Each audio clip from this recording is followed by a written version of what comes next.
আসসালামু আলাইকুম রাহমাতুল্লাহ। প্রিয় দর্শক, ইসলাম একটি পূর্ণাঙ্গ জীবন ব্যবস্থা। ইসলাম শুধু নামাজ, রোজা, হজের মধ্যেই সীমাবদ্ধ নয়, বরং মানুষের পারিবারিক জীবন, দাম্পত্য সম্পর্ক, ভালোবাসা, দায়িত্ব সবকিছু নিয়েই ইসলাম স্পষ্ট ও সুন্দর দিক নির্দেশনা দিয়েছে। দুঃখজনকভাবে আজ অনেকেই মনে করেন স্বামী স্ত্রীর সহবাসের বিষয়টি লজ্জার, এ নিয়ে কথা বলা অনুচিত। ফলে মানুষ না জেনে ভুল করে, ভুল বোঝাবুঝি তৈরি হয়, দাম্পত্য জীবনে অশান্তি আসে। আজকের এই আলোচনায় আমরা জানব স্বামী স্ত্রীর সহবাস সম্পর্কে কুরআন কি বলে, রাসূলুল্লাহ সাল্লাল্লাহু আলাইহি ওয়াসাল্লাম কি শিক্ষা দিয়েছেন, কোন বিষয়গুলো হালাল, কোন বিষয়গুলো হারাম, এবং কিভাবে এই সম্পর্ক আল্লাহর কাছে ইবাদতে পরিণত হয়। তাই ভিডিওটি না টেনে শেষ পর্যন্ত দেখতে থাকুন। ইসলামে স্বামী স্ত্রীর সম্পর্ক শুধু শারীরিক নয়, এটি সাকিনা অর্থাৎ প্রশান্তি, মাওয়াদ্দা অর্থাৎ ভালোবাসা ও রহমা অর্থাৎ দয়ায়ের ওপর প্রতিষ্ঠিত।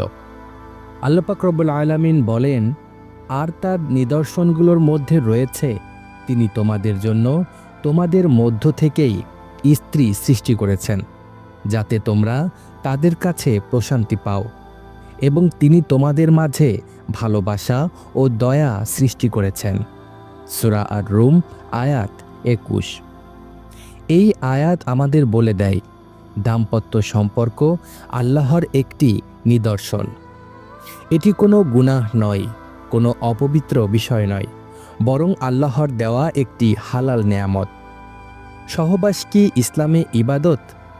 হ্যাঁ, যদি নিয়ত সঠিক হয়, স্বামী স্ত্রীর সহবাসও ইবাদতে পরিণত হয়।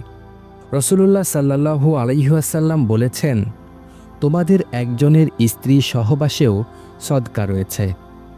অর্থাৎ হালাল পথে চাহিদা পূরণ করলে আল্লাহ সেটাকে নেক আমল হিসেবে গ্রহণ করেন। সহবাসের ক্ষেত্রে স্বামী স্ত্রীর অধিকার ও দায়িত্ব। ইসলাম একপাক্ষিক নয়, এখানে স্বামী ও স্ত্রী দুজনেরই অধিকার ও দায়িত্ব আছে। স্বামীর দায়িত্ব: স্বামী স্ত্রীর প্রতি কঠোর হতে পারবে না, জোর জবরদস্তি করতে পারবে না। স্ত্রীর শারীরিক ও মানসিক অবস্থার খেয়াল রাখতে হবে। রাসূলুল্লাহ সাল্লাল্লাহু আলাইহি ওয়াসাল্লাম বলেছেন, তোমাদের মধ্যে উত্তম সেই ব্যক্তি যে তার স্ত্রীর কাছে উত্তম। স্ত্রীর দায়িত্ব: স্ত্রী স্বামীর প্রতি অবহেলা করবে না, অকারণে দূরে থাকবে না, যৌক্তিক কারণ ছাড়া স্বামীর অধিকার নষ্ট করবে না। হাদিসে এসেছে, যখন স্বামী স্ত্রীকে ডাকে এবং স্ত্রী অযথা অস্বীকার করে, ফেরেশতারা তাকে ভোর পর্যন্ত অভিশাপ দেয়। এখানে লক্ষ্য করুন, এটি অকারণে অস্বীকারের কথা বলা হয়েছে।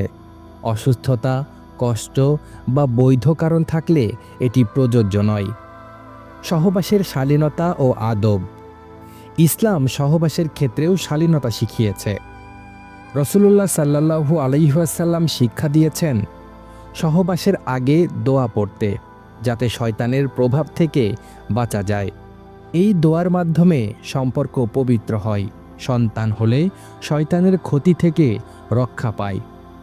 কোন বিষয়গুলো ইসলামের নিষিদ্ধ বা হারাম? ইসলাম স্পষ্টভাবে কিছু সীমা নির্ধারণ করেছে।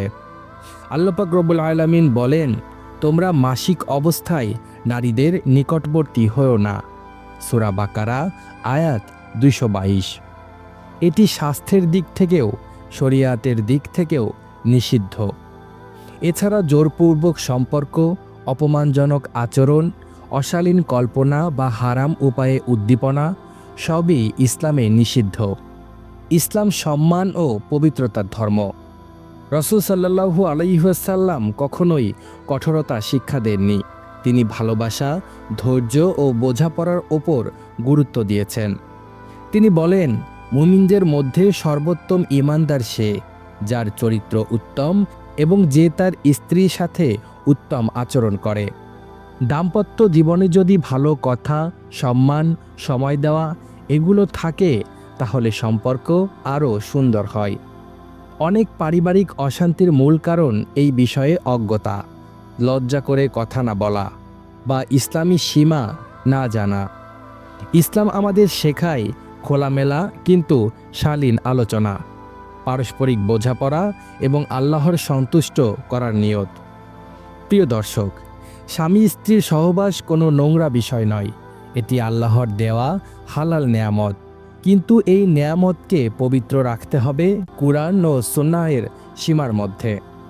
যদি দাম্পত্য জীবন আল্লাহর নির্দেশ অনুযায়ী হয়, তাহলে সেটি হয়ে যায় ইবাদত, শান্তির উৎস এবং জান্নাতের পথ। আল্লাহ আমাদের দাম্পত্য জীবনগুলোকে হালাল, পবিত্র ও বরকতময় করুন। আমিন। আজকের মতো এখানেই শেষ করছি। দেখা হবে পরবর্তী ভিডিওতে। পরবর্তী ভিডিও পেতে আমাদের চ্যানেলটি সাবস্ক্রাইব করে পাশেই থাকুন। আল্লাহ হাফেজ।